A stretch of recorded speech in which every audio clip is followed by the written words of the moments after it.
Everyone, good morning, welcome back to my channel. My চ্যানেলে তোমাদের সবাইকে অনেক অনেক স্বাগত জানিয়ে আজকে আরেকটা নতুন ব্লগ শুরু করলাম। আগের ব্লগে দেখেছিলে তোমরা যে আমি মানে জামাই ষষ্ঠীর ব্লগ ছিল, তো জামাই ষষ্ঠী উপলক্ষে রান্নার জোগাড় এই সমস্ত কিছু চলছিল। তো সেই ব্লগটাই আমি তোমাদের সাথে আবার শেয়ার করতে চলেছি। তো ব্লগটা প্রথম থেকে শেষ পর্যন্ত দেখার অনুরোধ রইল তোমাদেরকে। আর অবশ্যই ভালো লাগলে একটা লাইক, কমেন্ট, শেয়ার করো আর সাবস্ক্রাইব করে আমার পাশে থেকো। আশা করছি তোমরা যে যেখান থেকে আমার ব্লগটা দেখছো সবাই ভালো আছো আর সুস্থ আছো। আমিও ভগবানের কৃপায় বেশ ভালোই আছি। তো যাই হোক, জামাই ষষ্ঠীর দিন তোমরা সবাই হয়তো প্রত্যেকে জামাই ষষ্ঠীর দিন যে যেরকমভাবে পেরেছো নিজের বাড়িতে গেছো। তো যারা অনেকেই হয়তো যেতে পেরেছে, অনেকেই হয়তো যেতে পারেনি, কিছু কিছু প্রবলেমের জন্য অনেকেই হয়তো যেতে পারে না। তো সেটা যাই হোক, আজকের দিনটা সবার কাছেই খুব স্পেশাল একটা দিন। তো এইখানে আমি, মা আর ছোটো বোন তিনজনে মিলে জামাইরা যেহেতু এসেছে তো ওদের খাবারের অ্যারেঞ্জ করেছি। তো ছোটো বোন এগুলো বেশ ভালো করতে পারে, তো ওই সমস্ত খাবারের জোগাড় মানে খাবারগুলো বেড়ে সবাইকে গুছিয়ে সুন্দর করে দিচ্ছে। আর আমি এদিকে স্যালাডগুলো কাটতে বসেছি। মা এখন কিছু করছে না, মা সারাদিন অনেক রান্না টান্না করেছে, তো মা খুব টায়ার্ড হয়ে গেছে। তো মা একটু বসেছে। আর সেদিনটা এত অতিরিক্ত গরম পড়েছিল যেটা হয়তো সত্যি বলার মতো ছিল না, ভীষণভাবে গরম পড়েছিল এই দিনটা। তো সেই কারণে মাও সারাদিন মানে খুব ভোর ভোর করে ঘুম থেকে উঠে অনেক কাজকর্ম করতে হয়েছে মাকে। তো মা সেই জন্য একটু টায়ার্ড হয়ে গেছে। আর এখানে দেখো বোন এখানে মোটামুটি সবাইকে অল্প করে ভাত, ভাজা, শাকের তরকারি, মাছের ঝাল, মাংস, চাটনি এই সমস্ত কিছু একে একে জোগাড় করে দিচ্ছে। আর হ্যাঁ, তোমাদেরকে আর একটা কথা বলি, তোমরা তো জানোই যে আমরা 3 বোন। তো 2 বোন এখানে এসেছি আর 1 বোন আসেনি। তো আমার মেজো বোন আসেনি। তো মেজো বোন আসেনি এই কারণেই, মেজো বোন গেছে দার্জিলিং ঘুরতে। তো ওর আজকেই বাড়ি ফেরার ট্রেন আছে, মানে জামাই ষষ্ঠীর দিন রবিবার ওর ট্রেন আছে সন্ধ্যার দিকে। তো ও সোমবার ফিরবে। তো যেহেতু ও আসতে পারেনি ওই দিনটা, হ্যাঁ ওর মন অবশ্যই খারাপ হচ্ছিলো। মাঝখানে মানে মেজো বোনের মানে বর মানে হচ্ছে আমার ভগ্নিপতি, ও মাঝখানে ফোন করেছিল।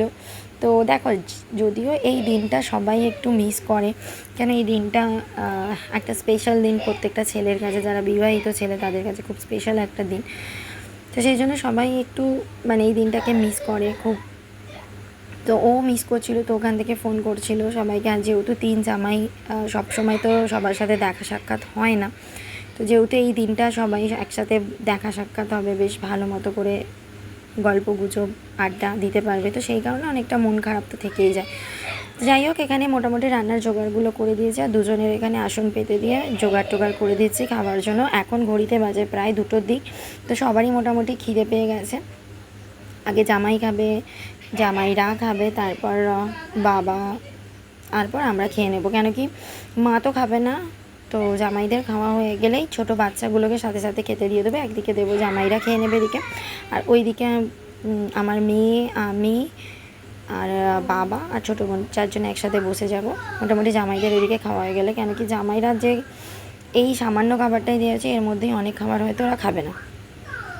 তো সেই জন্য ওদের আবার খাবার কিছুটা যদি বেঁচে যায় তো সেগুলো আমরা নিয়ে নিই। দেখো, খাবারের জিনিস তো নষ্ট করা ঠিক নয়, তো সেই জিনিসগুলো নিয়ে নেওয়াই ভালো। যদিও মাটনটা আমি নিই না, মাটনটা সত্যি কথা বলতে কি আমি তো মাটন খাই না, ছোটো কোনো মাটন খায় না, তো সেই জন্য মাটনটা নিই না।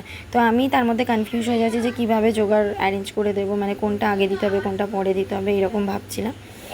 তো মানে কি বলো তো, আমার মনে হয় যে খাবার জোগাড় দিলেই হলো, মানে সেটা অনেকে খুব সুন্দর করে গুছিয়ে দিতে পারে কোনটা কার পরে দিতে হয়, বাট আমি অতটা মাথায় থাকে না কোনটা কার পরে দিতে হয়। তো আমি একটু অ্যারেঞ্জ করে দিলেই হয়। তো মা তো খাবে না, কেন ষষ্ঠীর দিন মাকে খেতে নেই। আর এদিকে জামাইরা খেতে বসেছে, 2 জন খেতে বসেছে। তো আর সত্যি কথা বলতে কি ওই দিনটা এত অতিরিক্ত গরম ছিল যে সত্যি একটা পাখাতে মানে কিছুতেই কিছু হচ্ছে না। আর এদিকে দেখো খেতে খেতে হাসছে, মানে আমার হাজব্যান্ড, ওর যেহেতু একটু শরীরটা খারাপ হয়েছিল, তো সেই কারণে ও অনেক দিন পরে এরকম তেল ঝাল মশলা দেওয়া খাবার খাচ্ছে। অনেক দিন ও এই সমস্ত খাবার থেকে মানে খায়নি। তো সেই জন্যে এই সমস্ত খাবারগুলো দেখে ওর মানে সেই রিয়াকশানটাই বোঝানোর চেষ্টা করছে যে অনেক দিন পর এই সমস্ত খাবারগুলো আমি খাচ্ছি, তো দেখেই মানে অর্ধেকটা পেট ভরে গেছে, এইরকম একটা রিয়াকশান। আর ওইদিকে আর একটা পাখা চালিয়ে দিয়েছি, কেন কি ওদিকে একটা মানে উপরে সিলিং ফ্যান চলছে, কিন্তু এত বেশি গরম ছিল যে একটা সিলিং ফ্যানে হচ্ছে না, তো আবার আর একটা টেবিল ফ্যান চালিয়ে দিতে হয়েছিল। তো যাই হোক, এখানে এটা হচ্ছে বড় জামাই মানে আমার হাজব্যান্ড, আর এখানে ছোট জামাই বসবে। ও গিয়েছিল হাত মুখ ফ্রেশ হতে, তো ও বসে পড়লো। তো এখানে ও বসে পড়ছে। তো যেহেতু ওদেরকে ছবি তোলা হবে বলছিল, কিছুতেই প্রথমে রাজি হচ্ছিল না ছবি তোলার জন্য, বলছিল না না না না ছবি তুলবো না, ফটো তুলবো না, না আমাদের তুলতে হবে না, এরকম কিছু বলছে। তো যাই হোক, ওরা এদিকে খাওয়া দাওয়াগুলো করে নিক।